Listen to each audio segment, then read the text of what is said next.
Hello, my prosperous people of the internet. I'm Jesse with Counter College, and today we're doing my honest review of the book, The Richest Man in Babylon. To start off, I'm going to read you a passage, see how you feel about it. A bag heavy with gold, or a clay tablet carved with words of wisdom? If thou hadst thy choice, which would thou choose? By the flickering light from the fire of the desert shrubs, the sun-tanned faces of the listeners gleamed with interest. The gold! The gold! They chorused, the 27 men. Old Calabob smiled knowingly. Hark! He resumed, raising his hand. Hear the wild dogs yonder, out there in the night. They howl and wail because they are lean with hunger. Yet feed them, and what do? Fight and strut, then fight and strut some more, giving no thought to the morrow that will surely come. Just so is it with the sons of men. Give them a choice of gold or wisdom, and what do? Ignore the wisdom and waste the gold. On the morrow, they wail because they have no more gold. Gold is reserved for those who know its laws and abide by them.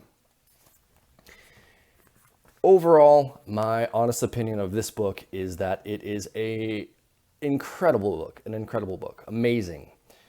It started me off on my path to pursuing financial freedom and understanding kind of what it is and how to go about doing it.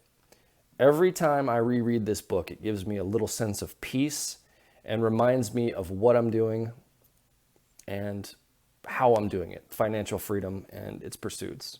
So I'm going to read you a simple little part here, and it is the 5 rules of gold. And there are, in my opinion, there's one problem with these rules, and we'll get to that in just a second. It's one criticism I have of this book that makes it more of a 9 out of 10 rather than a 10 out of 10.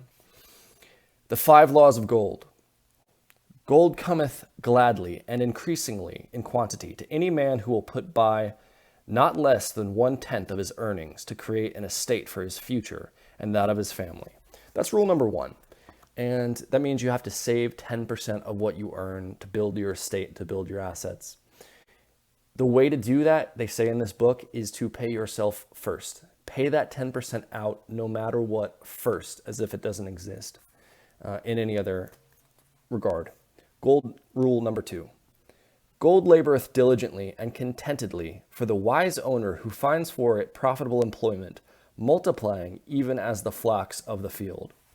Assets, you're building assets. Things that pay you money, cash flow to you.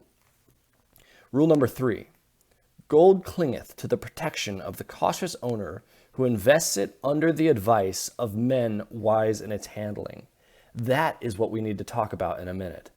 That is a potentially hazardous rule that we will discuss here in one moment. Rule number 4 of 5. Gold slippeth away from the man who invests it in businesses or purposes with which he is not familiar or which are not approved by those skilled in its keep. Rule number 5.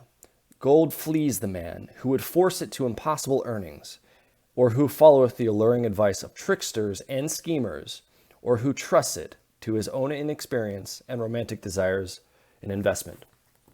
Great rules. There's one problem with them, and that is rule number 3.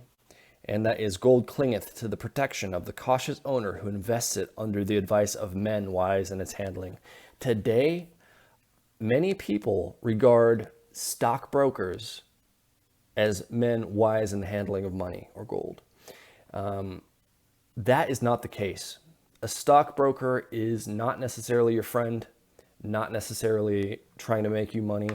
A stockbroker is a salesman that is trying to get you into investments that have fees for him and fees for his boss. So be cautious who you regard as a real person that's good at handling money or a real teacher. Read Robert Kiyosaki's book, Fake. That's a great one. And there's one more slight problem with this book, and for some people it is difficult to read because there are but a few old terms that are highly offensive nowadays. So if you can get over that and really take the wisdom from this book, man, the wisdom of this book is invaluable. It gives you the start. And I highly advise, get this book. I really advise that you get this book. I've read it maybe 10 times myself and I love it. If you're able to, order it through my Amazon link in the description. That'll help out the channel. But regardless of how you do it, get this book, read it, and like begin your path to financial freedom. It's simple.